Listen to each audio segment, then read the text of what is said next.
I think we're both probably quite unusual in that I don't think either of us experiences it very often. I think we're highly confident people. We are. Which is great. I am or not ignorant, ashamed. Or ignorant. It's one of the two. We think we're better than we are. Who knows?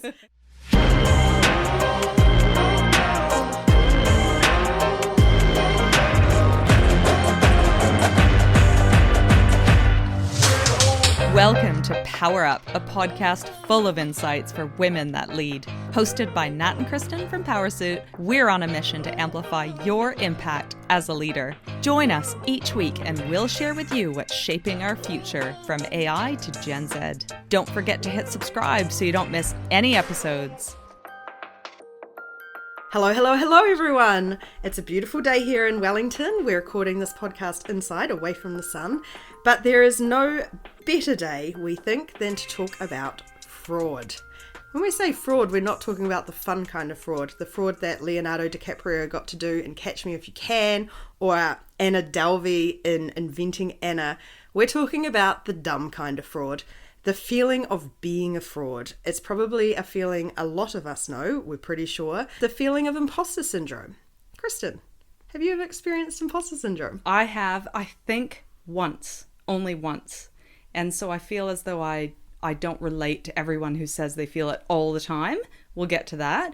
But I do remember distinctly being in New York. I was with a startup and we were looking to exit our startup to a big global multinational, very well-known brand. So I was spending a lot of time from little old New Zealand, and I'm just a Canadian girl that was over in New York in Manhattan in these crazy offices, very successful company.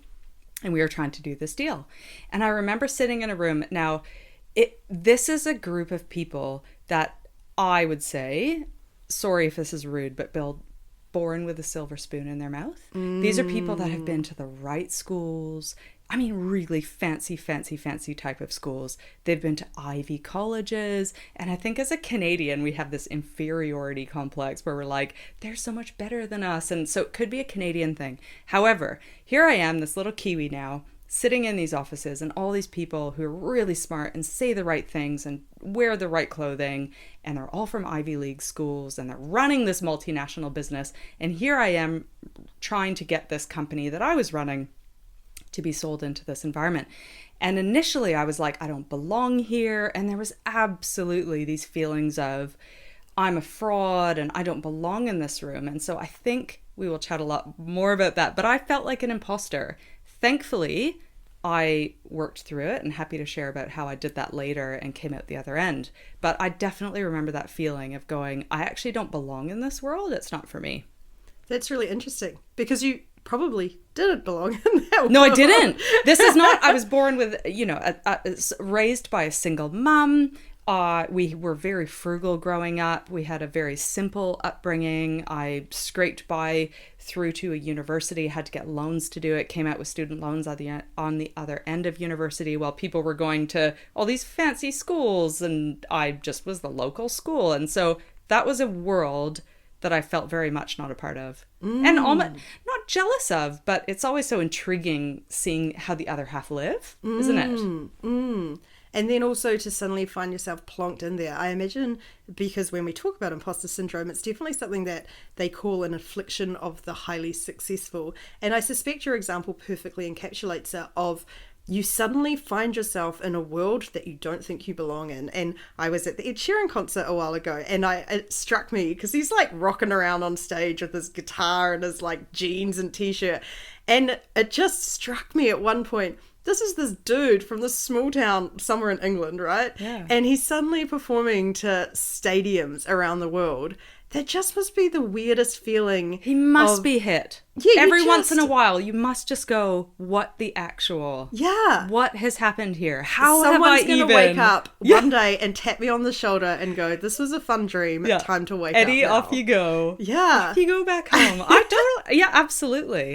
Absolutely. I can agree. Have you felt it before, experienced it before? Well, I think it's been really interesting doing some research for this podcast because I definitely think I've felt it. I think we're both probably quite unusual in that I don't think either of us experiences it very often. I think we're highly confident people. We are. Which is great. I am Or not ignorant. ashamed. Or ignorant. It's one of the two. We think we're better than we are. Who knows? I actually love that about us. But I remember, like, I was thinking back to all these examples in my life, and probably the biggest one in some ways was kind of similar to yours. I started a business very, very young. And I mean, we're talking like 20. I was sitting in pitching to different people for business. I had a male co-founder at the time. And the number of times, and this is probably where the I'm a bit stupid comes in, the number of times I thought people assumed I was his assistant because of the way they treated me. Well, they probably actually did. Well, I now wonder, this is what I mean about dumb. They may have, but it also, that was at the time quite a common way to treat, well, and still is, treat women in meetings. They expect you to take notes. They expect you to do. But I remember at the time thinking, what is it about me that, like, I literally have come in and introduced myself as a co-founder of this company, and yet I'm being treated like I am somehow like this little kid in the room. To be fair, I was 20. I was a kid in the room. Yeah. But it's, again, that same feeling of I suddenly found myself, I didn't realize, like, I didn't have that same internal feeling. Like, I absolutely walk into every situation feeling like I deserve to be there. But the external information coming at me was that I really didn't deserve to be there or didn't belong there. So yeah, that's probably the main one for me. I feel like I felt it one other time in a very similar situation where I was working in a large organization. The people around me didn't look like me. They didn't act like me. They didn't have very similar values to me. And this is when I had a leadership coach, and she said, yes, you're suffering from imposter syndrome. You do not fit in here. You have found yourself in a world in which you do not belong, and every part of you is screaming, you do not belong here. Yeah. So those are kind of those two situations. And I'm going to let you read the definition of imposter syndrome, but I thought it was so interesting off the back of your comment. It is what I've read one time about imposter syndrome. It's this ability to reconcile three aspects of our personhood. So this relates to you. So how we experience ourselves. So you're like, I'm all that. I'm so confident and I deserve to be here. And then you say how we present ourselves to the world. So you probably went in and presented yourself probably fairly confident, if not like a little bit unsure if you started to get weird cues. But then you're trying to reconcile this, how the world reflects that self back to us. And that, to me, is possibly what crumbled for you is it's this, your personhood is compiled of all these signals, how you're feeling, how you think you're acting, and how the world is telling you you're acting or what you should be or where you should be. And I think that's super interesting as you got caught up in that. But why don't you share the definition of imposter syndrome? I don't have it written down, but I feel like roughly what we believe it to be is this idea that you will be found out. Found out, I think, is key here, that you're a fraud, that someday someone's going to come and tap you on the shoulder and say, you are not belonging, you don't deserve to be here, you've tricked everyone, jog on. You're out. And that's actually the definition, so well done you. That's logged away somewhere. I did write a few notes in my head. It is great. And I think the sad thing about this is that it disproportionately affects women and women of color, which we'll get into later. But we did a quick poll on our LinkedIn to our Powrsuiters, and 89% claimed to have imposter syndrome. So we're talking about almost 100% of the population, at least of our followers anyway, that have claimed to have it. Well, that tracks with what is it? What we read. I think it's about 82% globally. I mean, I can't imagine any of these numbers is 100% accurate. So we're basically getting up to almost everyone has experienced it. Yeah. And I think both of these numbers came out of a largely woman audience. So I don't know what it would be like overall. I imagine there's a lot of men who've experienced it too. Absolutely. I think Tom Hanks has. Yes, and who was the other one that you wrote about recently? But yeah, they are generally high achieving people that do experience it. You set a very high bar. You doubt yourself that you're going to achieve it. If you do, you chalk it up to something else. You say it's just luck, or I'm going to be found out. And I think, it feels like a weird global phenomenon. Affliction? A pandemic. It's a pandemic. It's a pandemic. Probably a more, I mean, really, when you think about in terms of COVID, it's has about as much impact in our brains as COVID did physically. It's well, maybe in our brains too. So I don't know if it's a good time now to give a bit of a history. I mean, we're all so used to this term. Everyone throws it around. How did it come about? Yeah, this was two psychologists 50 years ago. So keep in mind the time that. Was it like the 1990s now? I mean, no, it's 1970s. It was it was probably in the 70s. It was a 5-year study done by these two. 50 years ago. Still, a lot has changed in 50 years. Yes. We now have the internet. Psychologists Pauline Rose Clance, so Clance and Suzanne Imes. So Imes and Clance, there were two psychologists, and they believed they were frauds for a couple of reasons. They experienced this thing and they thought, we're noticing when they got into uni and they were teaching, they were in their professorhoods, they noticed a lot of their students, predominantly females, that were saying, I'm going to fail this exam. And they were the top of the class. So these are people that had a strange view on who they were and if they belonged. And yet all of their results and all the evidence pointed to they were incredible people, but they felt like frauds. So they set off on this 5-year study and they came up with a paper that actually, ironically, didn't get published. They got passed over for many, many years, but they actually called it imposter phenomenon. And they wrote this whole paper on imposter phenomenon. And it slowly, as they finally got this paper published, it started to gain traction and people started to say, ooh, I identify with this. Can I use this paper? Can I use this paper? But it wasn't really until social media that it started to absolutely take off. And now the whole world has imposter syndrome. So along the way it changed. But that was the origins, was these two relatively limited study over 5 years, professional white women, I should add, that felt as though they were fraudulent. And high achieving white women. I feel like, were they at Harvard? Were they at an Ivy League school? Probably. I feel like because it said something that I read something that they hadn't. That's where all the important people are, aren't they? Yeah, in the Harvard something. So I presume. So I mean, this is sort of the 1% of the 1% studying this and feeling it, and which is fascinating that it spreads so far and wide across so many different people. Yeah. So given it is such a big thing, and I think we should put a pin in the move from phenomenon to syndrome, because I think we should cover that soon later, because that's really important. Words are important. It's such a big thing. Is it actually a thing? Well, they believe it is a thing. I don't think, now they've been recently interviewed by the New Yorker, they're shocked at how prolific it is now and how everyone claims to have it. It was not their intention. So is it a thing? I do think there are situations we find ourselves in where we feel fraudulent. And I should add, actually, where they found in their study, and this kind of brings back to like my home life and possibly why I don't have it, but they found two groups of people that tend to have it. They found one was children that had a brighter older sibling. Now, I've got a brighter older sibling. He's a genius. Like, he's actually an...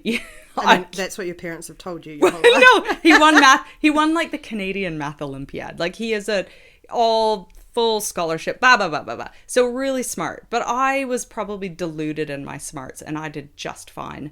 Whereas my brother absolutely has imposter syndrome. He always was saying, I'm going to fail this exam.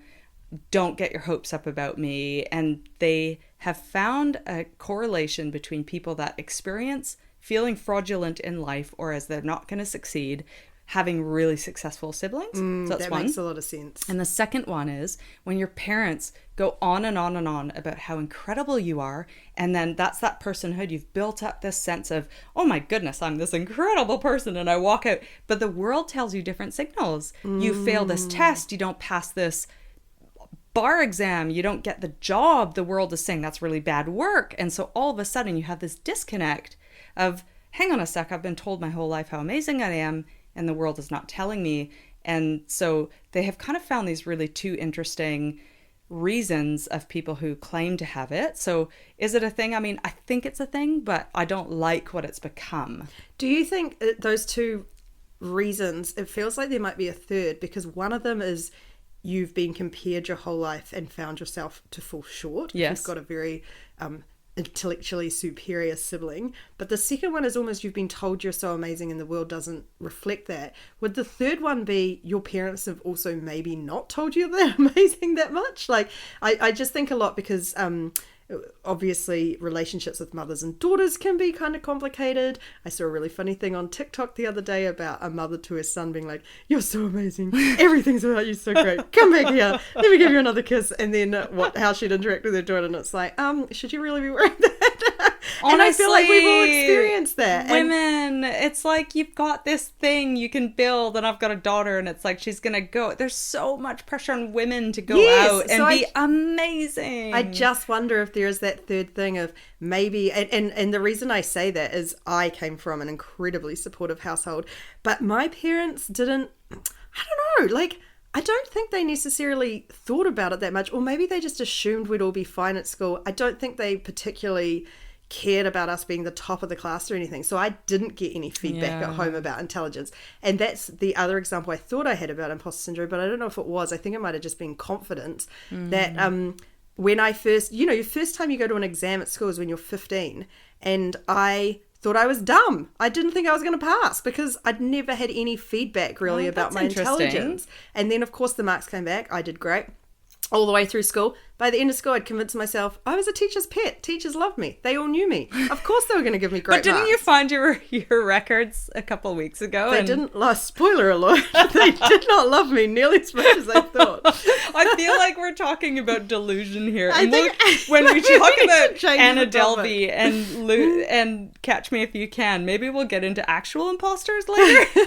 But I feel like all these examples and all of those sort of three elements to it, or three things that people have in common, it really does make this, and the fact that so many people suffer from it, it really does make you think, is this just become, like many things, an umbrella term that covers everything from what we might describe as true imposter syndrome all the way through to I failed and I feel bad, or I'm actually doing something that I don't feel comfortable doing because I am not good at it yet, all the way through, like, is it covering a whole range of things? Yeah, and I think if you were to ask any woman about a promotion or putting your hands up to take the project, absolutely there'll be those that say I'm the right person for the job. But for the most part, what we've experienced as part of Powrsuit is people say, I'm not ready, I don't have the skills, and so therefore I lack confidence in putting my hand up. Now, is that imposter syndrome? I think that's what you're challenging now.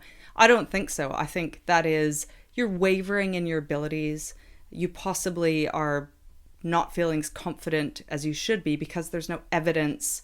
There probably is evidence to be fair, but there might not be evidence if you're trying something new. And we like to feel comfortable and know the thing before we do the next thing. And so is it a thing? I think the intention behind the study was that they meant it to be a phenomenon, not a syndrome. And we should just chat about that a little bit. Syndrome feels like a psychiatric term. You are diagnosed with something. Now, this isn't a psychiatric diagnosis. This is a fleeting feeling that humans get. And they were able to kind of credit the humans. Isn't that interesting? This is maybe where they got it from. But their intention wasn't that you put a label on yourself and own it. Syndrome reeks to me and others of women, of hysteria, of this, you are this label. We have a lot of labels now for people.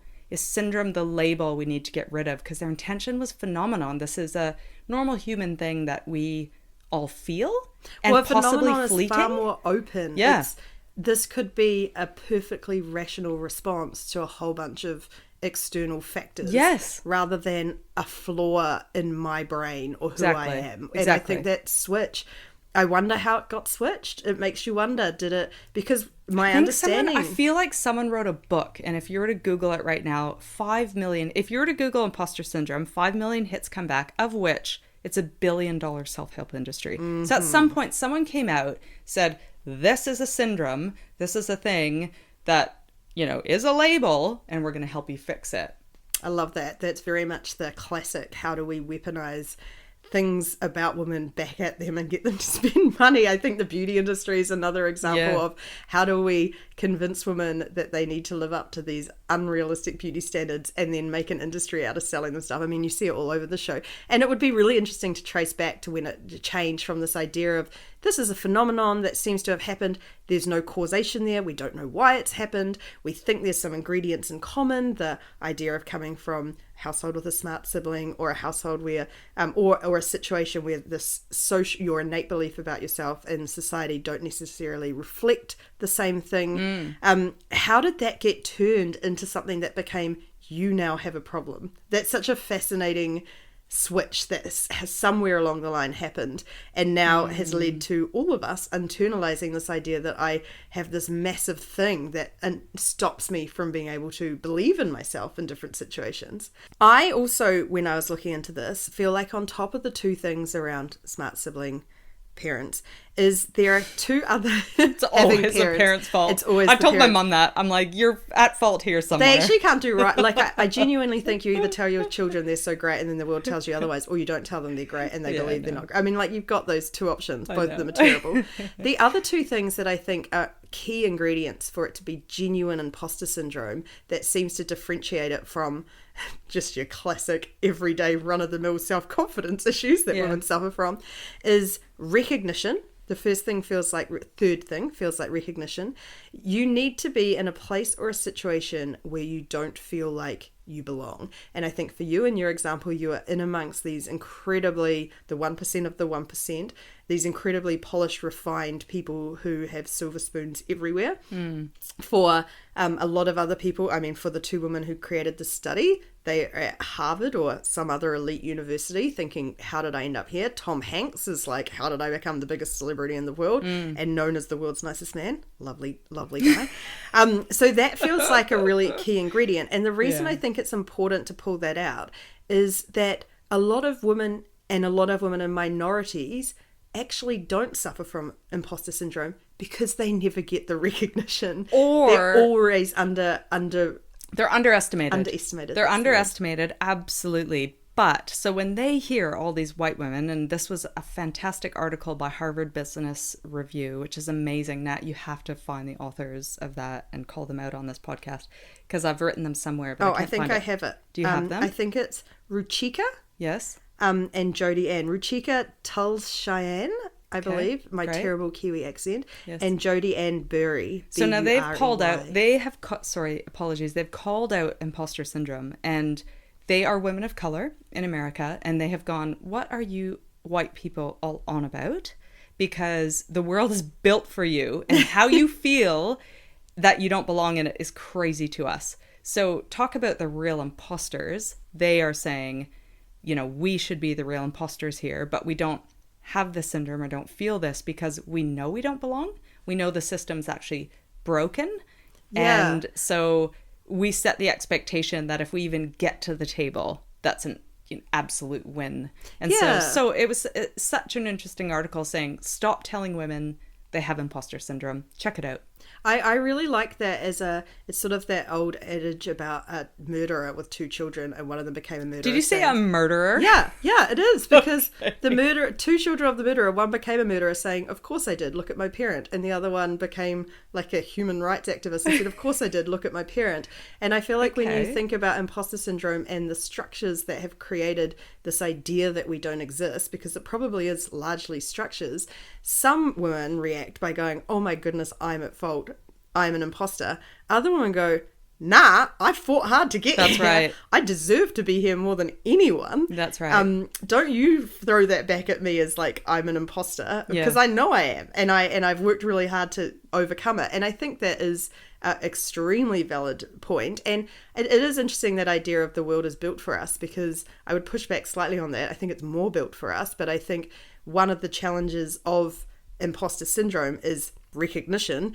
One of the ingredients is recognition. And when you're looking above you in your career and you don't see anyone who looks like you, and that you could be a white woman, you could be a brown woman, you could be a black woman, and you don't see an awful lot of them. Like in general, is it, like 29% of board seats taken up by women, 8% of CEOs of large companies. I don't think we need to compete over who has it worse. Yes. But I think we need to recognise that some of us should potentially examine our privilege a bit more, that we have the right to, or have the ability, not the right, the privilege to even get into situations where we can look around and say... I couldn't agree more. It's a little bit like those that I hear that they say they don't vote. And I say, but why not? And they say, but why? And I say, because you have the opportunity to have a voice. And it's almost like we have got, as relatively privileged women, the opportunity to step in. And so I've always taken it, I suppose. But I absolutely respect those that have the wobbles. Now, can I just get on to the fourth ingredient? Yes. Just because otherwise I feel like people are going to be like, you said there were 4 and you're only given 3. Which I think actually just goes quite nicely into what I suspect you might be saying. The fourth ingredient, I think, is for it to be a syndrome, it has to be innate. And we've sort of talked about this a bit. And I think we both now believe, I would think, there is no syndrome. There's no such thing as a bunch of women who have caught this imposter disease that is passed around, with one exception maybe, which I'll get to soon. So I think those 4 ingredients, if you actually weigh up confidence against this feeling, this intense feeling of being a fraud. And I think it's really important to have this conversation, because if we're all saying this, and I think you have a great story from your stepdad that you just told me before, the words are important. Yes. And not only is syndrome to phenomenon to syndrome important, the word imposter is. Like, do you ever tell us this story? Yeah, because well, I just think it's really of powerful. course I said, because we were driving, I've got parents visiting from Canada, and we were driving around, and I said, we're about to shoot this podcast, record this podcast on imposter syndrome. And they said, oh, I think I've heard of it, but what is it? And when I described it, my stepdad had such a visceral reaction. He said, I would absolutely hate if someone were to label me as having imposter syndrome. The reason being is because they are labeling me as an imposter. And imagine if you had labeled yourself liar. You had liar syndrome. Yeah. He had such an awful negative. Now, this is someone, it's become so normalized. We use this language. You're an imposter, you're an imposter, you're an imposter, I'm an imposter. Whereas he's going, imagine if you called yourself a liar, or something else, some derogatory term. Would you want to label yourself that? So it was so interesting, the reaction that he had. I think and it's really interesting that an older white man came up with that, because I feel like one of the things we as a society are challenging ourselves to do at the moment is to stop labeling people as the things that they have. Yes. So rather than calling someone a homeless person, which indicates that I am at fault, I am a person who is homeless, it is I am unhoused. I don't currently have a house. Yes, right. I'm not an imposter. Yes. I am experiencing this thing that makes me feel something. I'm not unemployed. And it's not something who I am. It's a state. It's possibly a state. And what I think the Harvard Business Review article that were saying, look, we've used this term for 50 years, let's bid it goodbye, is they were saying this is a label that entrenches people in their position of weakness, because you've labeled yourself as you are the person that's done something wrong. You've got the label on your forehead, when actually it's the system that has made you feel that way. It's a structure that isn't quite fit for purpose. It's leadership that you don't relate to. And so they're saying the term is actually more harmful than beneficial in order to go get help for and get over. I so agree. And I feel like we should talk a bit more about that. The one exception to that I think is our fault, because I think we should take accountability, is I think one element could be the social contagion element. And I've been in this position so many times, I'm not sure if you have, where someone asks you to do something and you put your hand up to do it, or someone asks a group, or you just actively reach out and ask to do something,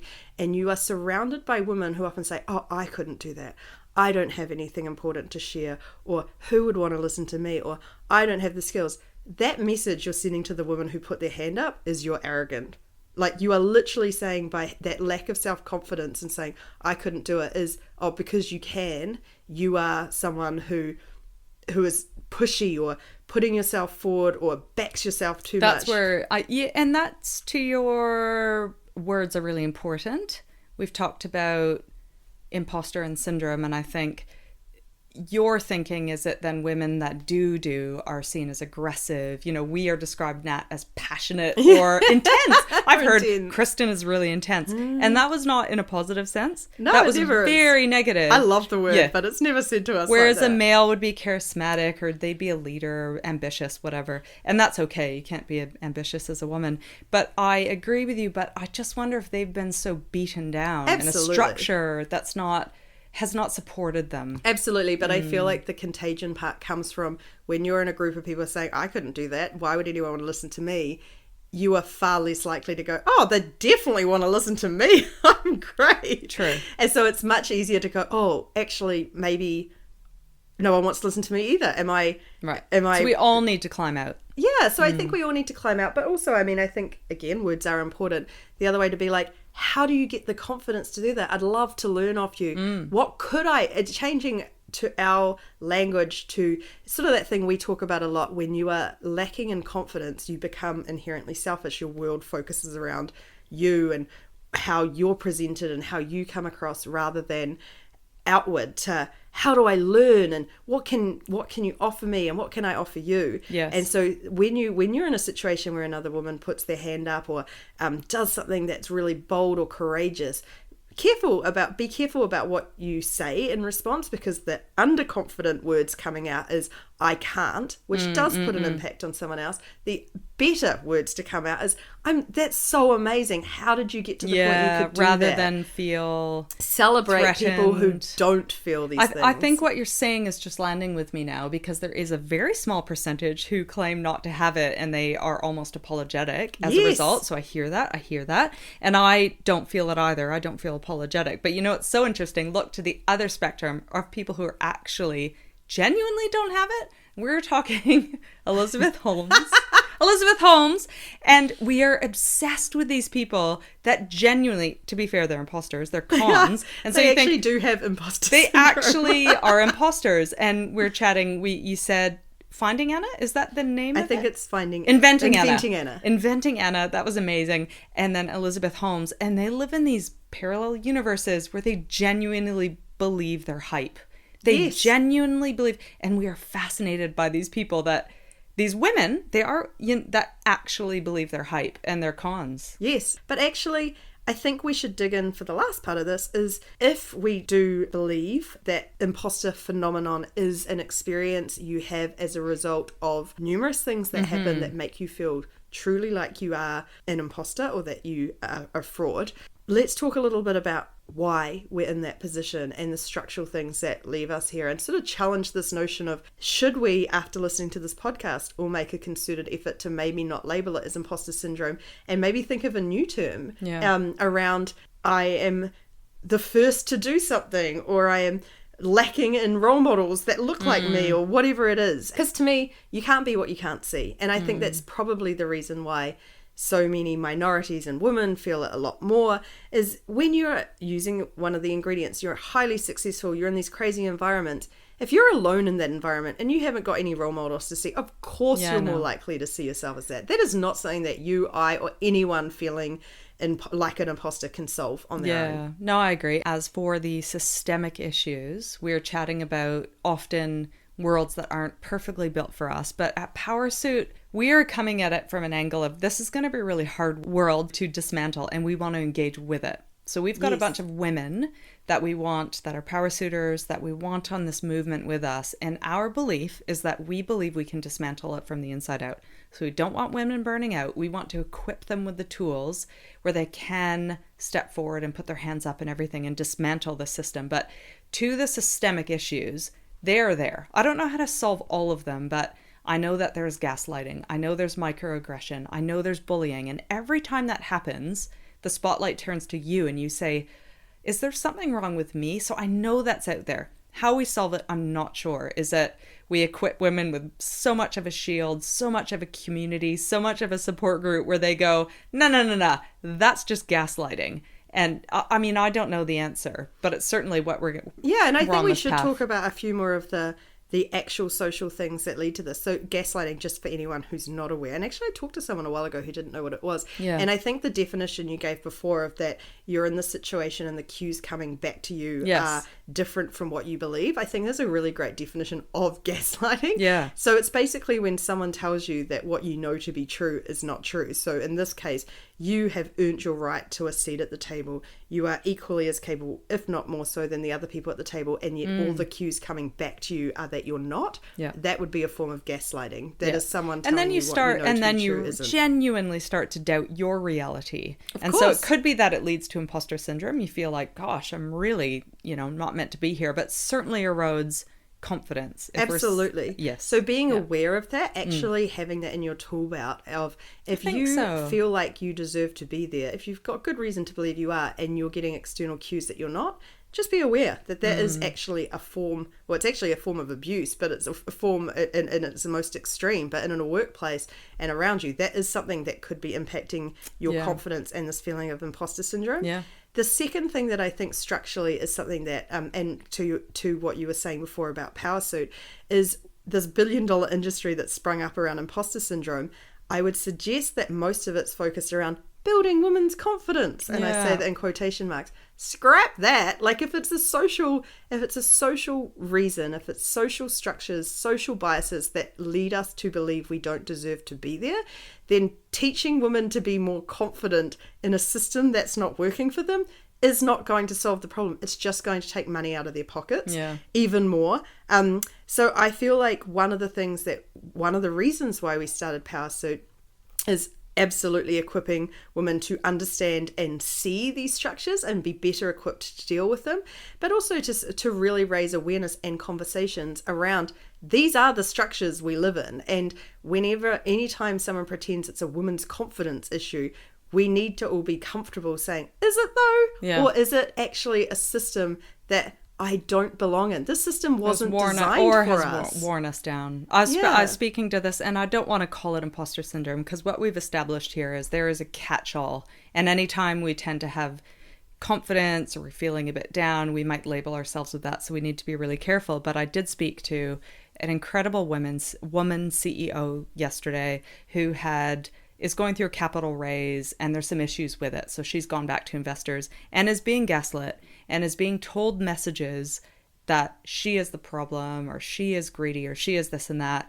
And when I spoke to her yesterday, this is someone who I actually tried to hire for years. I've tried to grab her, and all these other startups are grabbing her, and she's exhausted, and she's actually starting to believe those messages. So again, now imagine then if she labels herself, and it's this, when you start to deteriorate, and that Harvard Business Review article actually showed these women of color in particular trying to navigate the system that isn't for them, and they've completely a shell of their former selves. So I almost saw this happening, which made me really concerned and angry. I don't know how to solve it, but I think support and community. Yeah. I just said, do you have someone that is going through this? And she said, I'm kind of working from home and I should probably reach out. No, yes, you should. You need to get with other women that have been through this process, that have your back and can build you back up. Because I believe, as part of Powrsuit, one of our beliefs is as a community, we can do this together. Mm-hmm. And even coaching is another example there, because that's what people have been there before. The time. Absolutely. And I think that like even that conversation you had, I think that's part of the solution of flipping the script of she probably came to you saying, this and I've done this and this has not worked and I don't feel like I belong here and I don't feel like this. And even just you challenging that, saying, seems to me that actually there's an environment in which you're being gaslit, that you're being blamed on a problem that is a company-wide problem, or that is actually a very powerful solution in itself. So we just need to connect, don't we? I mean, we also had a really great conversation with a venture capitalist when we went traveling, didn't we? And she was a fantastic woman venture capitalist, and she had a couple points about checking ourselves in a space, didn't it? What were her 3 points? I'm struggling to remember them in detail, but I feel like that probably is one of the actions we can take this week, so we can move into action. Great, let's do it. Because I think there's 2 this week, and the first one is building your case of evidence, and I think her example led into that. So she said there's 3 things you can do if you're feeling it. and she was talking about it, I think, specifically in a meeting context. Do you understand what's happening? That's step one. If you're in this meeting and you feel like you don't deserve to be there, do you actually understand what's going on around you? Yeah? Great. Okay. Second thing, if you ask a question, do people nod or say, oh, great question, or look interested in the answer? Yeah. Great. Because they're all thinking it anyway. You are now not only it. just following along, you are preempting what's next. Yes. And adding value in that way. If you're doing that, then thirdly, the last thing is, are you answering the questions? Yeah. Are you in a position that you actually know the answers to some of the questions? And or you're adding value to the conversation. Absolutely. You're making people think about something different. So I just love that she had spent a ton of time in this area. Incredible. And she invests in a lot of women startups in biotech and really interesting areas.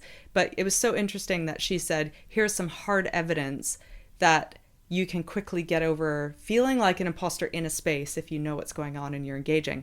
Now, if you don't, she wasn't saying there was anything wrong with the person. She said there was probably a values conflict. You probably are in the wrong place, and that's okay. And so that's actually, quite it interesting. may not be okay. It's actually okay to leave those situations. That's right. But I think that's the thing. If everyone gets out of this thinking, we're not slamming the use of the word imposter syndrome. It is a very real feeling that people feel. It could be a range of emotions that are currently put under that umbrella. Yes. And that maybe we need to get a little bit clearer on which ones we're feeling when, which is actually a good thing to do in general. We should all be labeling our emotions a lot more, because we only label like 3 and there's about 1,000 of them. So that's worthy of doing. But it is a real phenomenon, and it does impact people. So it's okay in some situations to go, I am an imposter here. I do not align with these values. I mean, that's what I did. I left that workplace. Yeah, exactly. Because I said, this is not who I am. I'm an imposter. I actually need to get out of it. Great. The last thing with we're gonna focus on the first action still. Yes, no, I was gonna say the last thing with the first action. Yes. With building an evidence case, because I think you've got some ideas as well, is that so that's one tactic, and I think you can apply that in meetings, but probably in any situation. If I take that out to a workplace, am I adding value? Am I understanding what's happening in my team? Do I ask questions in meetings? Like you can use that same exercise. I think that's a really useful one. That evidence can look quite different. I talked earlier about starting this business very young. I at one point hired a business mentor through a chamber, I think it was Wellington Chamber of Commerce, something like that, because I felt like a fraud. I was like, I can't see how this is successful. I just couldn't. And he came in and he kept talking to me about what did I need. And I was like, can you just go and find out where the problem is? Because it feels like it's working, but it just can't be. And he actually went through every single one of my accounts and all my business and came back going, this is a very successful business. And he spent 3 months as a mentor doing that with me, just to get me over this mental hurdle that I felt like I did not belong in this world. Yeah. I was too young. I was too female. So it was evidence. Yeah. And I feel like that's another form. You've probably got a few more. Yeah, well, evidence folder, evidence file, and you can log it in your brain or physically do it. That's actually a therapist would ask you to do that. But it is really important, because what you are is you are having the world reflect something different to you. We talked about the personhood, and you have to start to collect facts and evidence. You have to put aside your feelings, because we know that they can be quite negative about ourselves, and you have to put them aside and you have to start to gather the facts. So for me, it is kind of how I operate. I operate with evidence. And so when I was in that situation in New York, and there's incredible people around me, and I was like, oh my goodness, they're going to be so much smarter than me. After 2 weeks of working with them, I realized actually they weren't smarter than me. They had had a different experience in life than I had, but I brought just as much value to the table as they had. So I mentally noted every time when I heard someone say something, or, sometimes when people repeat things to make themselves sound smart. Or repeat what you said to claim. Yeah, I was like, oh, all this is actually happening everywhere in the world. This group is no different. I mean, humans intellectually, just because they have XYZ education, aren't above the rest of us. So I was like, oh, okay, I actually fit in this world. Not only do I fit in this world, but to that third point of I'm engaging in it, I'm adding value in it. So I quickly collected evidence. I was open to it. I felt uncomfortable at first, but I was very open to collecting evidence that actually I was as much of a powerhouse in that room as everyone else. And so I felt I totally held my own by the end of that. So, but that was through evidence collection and being able to say, that was a phenomenon. That was a passing, fleeting feeling. I'm going to put it aside for obvious reasons, but I'm going to put it aside now because I belong here. And that was really powerful for me. And I'll keep that with me forever, that I actually belong anywhere at any table in the universe. Yeah, I love that. And I think there are two types of evidence you talked about there. One is you belonging, that what you bring to the table. But the second one, which is something that I feel like I realized a long time ago, the more various situations in life you end up hanging out with people who, or in my life anyway, who are extremely accomplished and very successful, very intimidating. And the more time you hang out with them, the more you realize everyone's life is messy. Yes. Every human is messy. Yeah, no one is perfect. And once you have that realization, you lose that feeling of I don't belong, because you go, I know. And my sister's had it too, running with someone once, and she's like, if I just met this person through work, I would have thought they're incredible. And now I just see them as another human. Yeah. We're just trying to get through the day. Wrong. It's just, it's another human. I know. We're all the same underneath. I love it. So what's the last action? The second action, and this is sort of, I've put this under the umbrella, because today we're talking a lot about umbrellas, of changing your mindset. So I think the evidence box actually does do that. This one is more specific. So there's two little tactics here. First one is something we can all do right away, is when you're walking around throughout the day and people give you compliments about how lovely you look, or about a great piece of work you've done, or about how nice the dinner you cooked is, notice what you do as a result. Are you brushing them off? Are you attributing your successes to luck? Are you diffusing? Is it diffusing or redirecting the praise? Just pay attention and see the way you present yourself in public. And then if you want a bonus step, maybe go switch that up a bit and go, thank you. Instead of making up an excuse. But the second part of that, the second action, which I really, really love, which I stole from a friend who's doing it through this, and it sounds like an incredible course, very intensive, is reframe your expectations. And the way she talked about it was, what if it all turned out well? Yes. What if it was great? Yeah. And so she said the exercise they got given to do is go back in time and think about some challenges you've had, some times when you were very uncertain or you thought things were going to fall apart, and fast forward again and think about how they turned out. And probably fine. Well, she said it was hilarious because everyone, of course, is like, everything turned out great. And so in that case, then you can start to go, well, what are the things that I'm worried about now? Okay, well, what are all the ways in which they could turn out great? So if you're feeling that feeling of, I don't belong here, what are all the ways it could turn out great? One of them could be, I'm leaving the situation. The other ones could be, I nail this report, or I nail this job. And I absolutely agree. And I have heard it repeated to me as upside opportunity. I focus on the upside opportunity. You do. Well, you do. Oh, okay. Well, I didn't know this because I know nothing about myself, but this amazing Sheridan Broadbent, get a name drop. She's this, oh my gosh, she's this inspiring leader in New Zealand. She sits on a chair of a massive organization. And she said to me, do you know what I like about you, Kristen? And I was like, do tell, Sheridan Broadbent. And she said, you focus on the upside opportunity and you ignore the downside risk. And I said, maybe that's stupidity, maybe it's ignorance, and it's why startup people do startups, because they're not focused on all the things that can go wrong. But she said,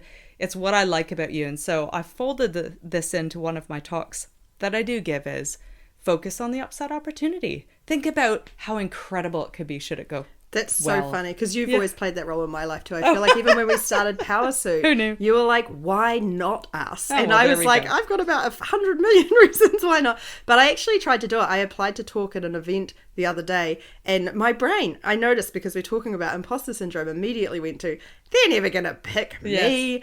All the reasons why not. And then I reminded myself, why not me? What if it all panned out? So I've decided to quite consciously visualize and get really excited about this thing. And if it doesn't come through, it doesn't come through. I'm not super worried about that. What is exciting to do, though, is rather than be like, oh, no, to be like, why not me? How exciting would it be if it happened? Just take the step. So, again, we're probably wrapping up where we started, that we're both deluded and dumb. Yeah, maybe. But look, I think that was great. Hopefully people walk away, and when they label themselves next time, they can think a little bit, is this an actual thing? What is it? Dig a bit deeper, start to collect some evidence, start to change the mindset, and really step into that, and actually just be mindful of it. I think that's probably great. Now, powrsuit.com, that's where you can find us. Do you have this label genuinely? How is it that you're helping yourself to get out of it? Or how can we help yourself to get out of it? And I think we'll leave it there. What a great one, Nat. Absolutely. Thanks. Thanks.